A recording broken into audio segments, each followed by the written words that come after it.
So I got myself a new digital scale because with these monster melons, my 11-pound limit was not going to cut it. And when I start getting potatoes in, I'm also going to need a bigger scale. So let's see how much this thing is that fell off it broke the vine yesterday. 20 pounds. Okay, that is a huge melon. But I also have broken my 300-pound goal for the year because this will put it like 317 or so. So let's see what this looks like inside. I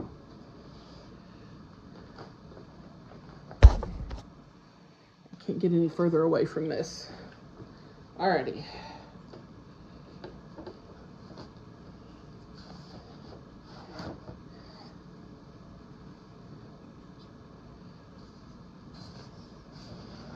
I feel like I need a bigger knife for this.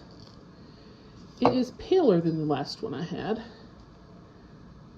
But now I need to figure out what to do with all this melon. I think I've got a few recipes to try out for the next few days. I'll see about posting those. So I'm just working on cleaning these melons out. The first ripe one I had, I saved the seeds, partially because I really don't know what this melon is. It was supposed to have been a Crenshaw melon, but at 20 pounds each, this is not a Crenshaw melon.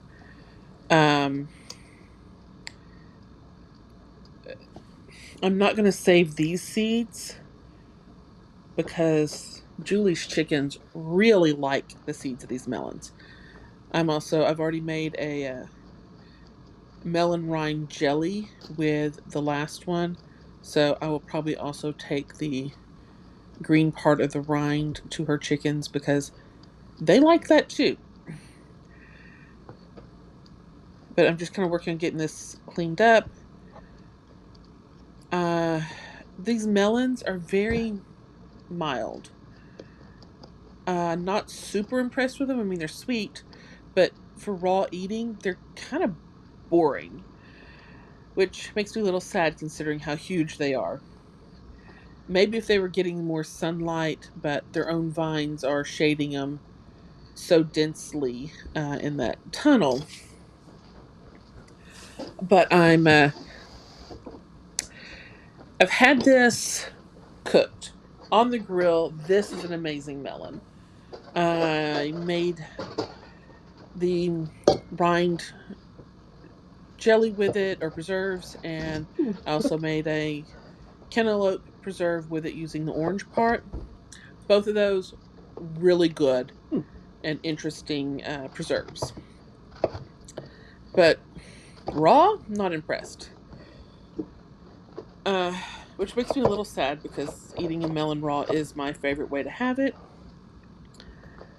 I think one thing I might do is go ahead and try to freeze this, or some of this, to have as, try to see how it does as a sorbet. Also, I think I'll just go ahead right now and make a Cheong, whatever. Cheong. Is that how it's pronounced? I don't know if I'm saying that right. I learned to make this fermented syrup at my fermenting and pickling class I took with Collin County earlier in the week. We did it with lemons, and then I came home and did it with figs. So here I am making it with the melon. I did a lot of research trying to make sure this would be okay, and I've seen some with watermelon, so this should work. But I'm just slicing it thin and alternating it with sugar.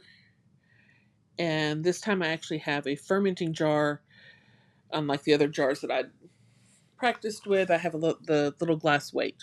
Basically, it's just a mason jar with a glass weight.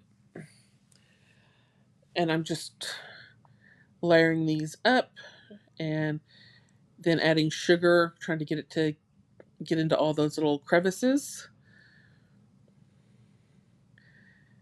And to be honest, I'm voicing this over 2 days later, and I'm really impressed with how quickly this turns into syrup. It's the melon has such a high water content that this stuff pretty much starts noticeably dissolving within a few hours. But because I'm trying to get in all the little creases, I'm shaking it to get that sugar to settle in. I don't want any open spaces. I am pretty excited about learning about this technique because this is such an easy way to preserve. There's no need to cook anything. And I get something usable out of it. I don't know if there's going to be enough melon left over to try to dry the fruit, but that is my plan for the fig one that I have going. So as you can see, this pint jar doesn't really hold a whole lot of the melon, which does make me a little bit sad in that I have a 20-pound melon to process. I still need to put some in the freezer and figure out what else I'm going to do with this. I've got some unusual recipes I'm thinking about trying. So keep an eye out. I want to try pie and a bread. But I put the glass weight on there, and then this is what it looks like in 2 days. It looks like there's almost no fruit left at all. At the 2 day mark, I did actually taste this syrup. It's really good. It is way better than the melons. But if you're enjoying seeing what I'm doing with what I'm growing in the garden, please like and subscribe and let me know what you think.